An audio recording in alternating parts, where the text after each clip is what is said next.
ഗുരുവായൂർ നഗരസഭ പുറത്തിറക്കിയ വോട്ടർ പട്ടികയിൽ വ്യാപക ക്രമക്കേടുണ്ടെന്ന പരാതിയും പ്രതിഷേധവുമായി കോൺഗ്രസ് പ്രതിനിധികൾ.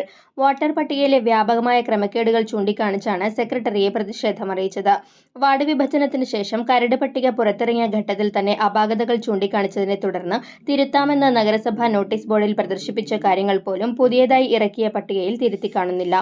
കൂടാതെ അർഹരായ പലരെയും പട്ടികയിൽ നിന്നും നീക്കം ചെയ്യുകയും ചെയ്തിരിക്കുന്നു. വോട്ടർ പട്ടികയിൽ ചേർക്കാൻ അപേക്ഷ നൽകി നടപടിക്രമങ്ങൾ പൂർത്തീകരിച്ചവരെയും പട്ടികയിൽ ഉൾപ്പെടുത്തിയിട്ടില്ലെന്നതായ വ്യാപകമായ ക്രമക്കേടുകളാണ് സംഘം ചൂണ്ടിക്കാണിച്ചത്. വാർഡ് വിഭജന ഘട്ടം മുതൽ CPM ജനാധിപത്യത്തെ അട്ടിമറിക്കാനുള്ള സമീപനങ്ങളുമായി മുന്നോട്ടു പോവുകയാണെന്നും നഗരസഭയിലെ ചില ഉദ്യോഗസ്ഥർ ഇതിന് കൂട്ടുനിൽക്കുന്നതായി സംശയിക്കേണ്ടിയിരിക്കുന്നുവെന്നും കോൺഗ്രസ് പറഞ്ഞു.